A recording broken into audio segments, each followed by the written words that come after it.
Paradox यानी ऐसे सवाल जो विरोधाभास पैदा करते हैं। इन सवालों का कोई एक निश्चित जवाब नहीं दिया जा सकता। पैराडॉक्स वह प्रश्न होते हैं जो सत्यता के आधार पर खड़े होते हैं, लेकिन उसका जवाब स्वीकार न किया जाने वाला और विरोधाभासी होता है। पैराडॉक्स को कई लोग अमान्य तर्क भी कहते हैं, लेकिन यह स्वीकृत तक हमारी सोच को बढ़ावा देते हैं और इंसान की बुद्धि को बढ़ावा देने के लिए तथा किसी भी चीज के बारे में बारीकी से सोचने के लिए यह पैराडॉक्स बहुत महत्वपूर्ण होते हैं। तो चलिए आज बात करते हैं दिमाग को चकरा देने वाले 5 पैराडॉक्स के बारे में। Number 1, lawyers paradox. Lawyers paradox. इस पैराडॉक्स के अनुसार अगर कोई इंसान कहता है कि वह झूठ बोल रहा है या फिर वह जो कुछ भी कहता है वह सब झूठ है, तो अब सच में वो रोजाना झूठ ही बोलता है, तो उसके कहीं झूठ बोलने वाली बात सच है। और इस हिसाब से तो वह हमेशा झूठ नहीं बोलता, क्योंकि वह रोजाना झूठ बोलता है ऐसा कहकर उसने एक सच बोल दिया, तो यह बात उसके विधान से विरोधाभास पैदा करती है, जिसे लायर्स पैराडॉक्स कहते हैं। Number 2, the omnipotent paradox. The omnipotence paradox का मतलब होता है सर्वशक्तिमान। कहा जाता है कि इस पैराडॉक्स को एवेरोज नाम के फिलोसोफर ने 12वीं शताब्दी में रचा था। ओमनिपोटेंस पैराडॉक्स के अनुसार मान लो कि भगवान सर्वशक्तिमान है, और क्योंकि भगवान सर्वशक्तिमान है इसलिए भगवान एक ऐसा पत्थर बना सकते हैं जो इतना भारी है कि उसे दुनिया में कोई भी नहीं उठा सकता, खुद भगवान भी नहीं। और अगर सर्वशक्तिमान होने के कारण भगवान खुद इस पत्थर को नहीं उठा सकते तो उनका सर्वशक्तिमान होने का कथन गलत साबित होता है। और अगर उस पत्थर को भगवान उठा सकते तो इसका मतलब यह हुआ कि वह एक ऐसा पत्थर नहीं बना सकते जिसे कोई ना उठा सके। तो इस तरह से यह पहला बयान दूसरे बयान से और दूसरा बयान पहले बयान से विरोधाभास पैदा करता है। इस दिमाग चकरा देने वाली गुत्थी को ओमनिपोटेंस पैराडॉक्स कहते हैं। Number 3, paradox of the court. इस पैराडॉक्स के अनुसार एक लड़के को वकालत सीखनी थी, लेकिन उसके पास उतने पैसे नहीं थे, तो वो एक प्रोफेसर के पास गया और उनको प्रार्थना किया कि वो उसे वकालत सिखाएं, लेकिन वह उनकी फीस तब देगा जब वह वकील बनकर अपना पहला केस जीत जाएगा।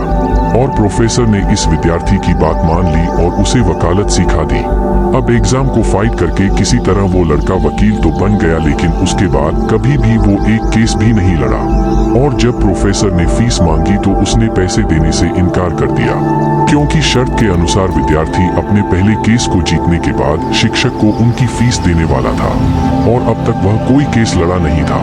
अब प्रोफेसर ने अपनी फीस लेने के लिए कोर्ट में उस विद्यार्थी के ऊपर केस कर दिया, और कोर्ट ने कहा कि अगर ये केस मैं जीतता हूँ तो कोर्ट के नियम के अनुसार इसे मुझे मेरे पैसे देने होंगे, और अगर मैं अपना केस हार जाता हूँ फिर भी इस लड़के को मुझे मेरे पैसे देने होंगे, क्योंकि शर्त के अनुसार उसे अपनी पहली केस जीतने पर मुझे वकालत दिखाने की मेरी फीस देनी होगी। अब आप सोच रहे होंगे कि इसमें कौन सा पैराडॉक्स है। यहाँ तो लगता है कि किसी भी हालत में उस विद्यार्थी को प्रोफेसर को पैसे देने ही देने हैं, लेकिन अपनी सोच पे जरा और जोर दीजिए और गुत्थी को समझने की कोशिश करें। अब विरोधाभास उस लड़के के स्टेटमेंट में उत्पन्न होता है।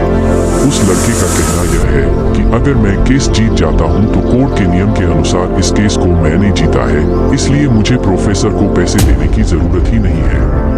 और अगर यह केस में हार जाता हूं तो भी प्रोफेसर को मुझे उनकी फीस देने की जरूरत नहीं है, क्योंकि हमारी शर्त में यह तय हुआ था कि अगर मैं अपना पहला केस जीत लूंगा तो ही मैं उनके फीस के पैसे दूंगा।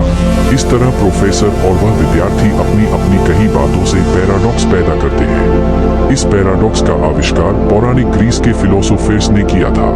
Number 4, the grandfather paradox.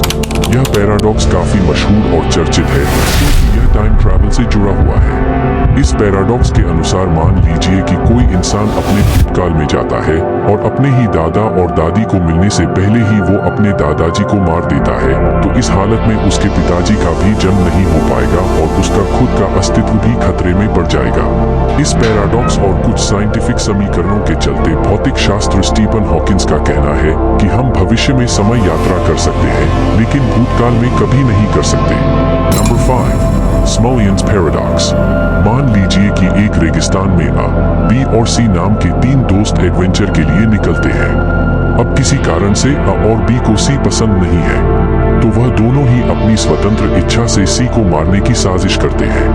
अब नाम का व्यक्ति सी नाम के व्यक्ति के पानी की बोतल में जहर मिला देता है ताकि सी को जब रेगिस्तान में प्यास लगे तो वह पानी के साथ जहर पीकर मर जाए। अब की यह प्लानिंग बी को पता नहीं थी, इसलिए बी अपनी तरह से सी को मारने की साजिश बनाता है। बी सी की उस पानी की बोतल में एक छेद बना देता है ताकि डिहाइड्रेशन की वजह से सी को पानी ना मिलने पर मर जाए। अब यह पूरी की पूरी प्लानिंग इम्प्लीमेंट करके यह तीनों लोग अलग अलग हो जाते हैं। आखिरकार पानी ना मिलने की वजह से सी की रेगिस्तान में डिहाइड्रेशन से मौत हो जाती है। अब पुलिस आती है, छानबीन करती है और सवाल यह पैदा होता है कि सी के मौत का गुनहगार कौन है।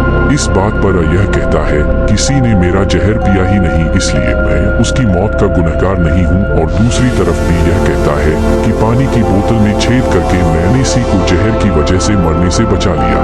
अब इस कशमकश में आखिरकार सी तो मारा गया और कानून की नजर में आ और बी दोनों के दोनों मर्डर का प्लान करने के लिए गुनहगार थे। लेकिन वास्तव में सी की हत्या का सही आरोपी कौन है, यह गुत्थी इस कहानी को पैराडॉक्स बनाती है।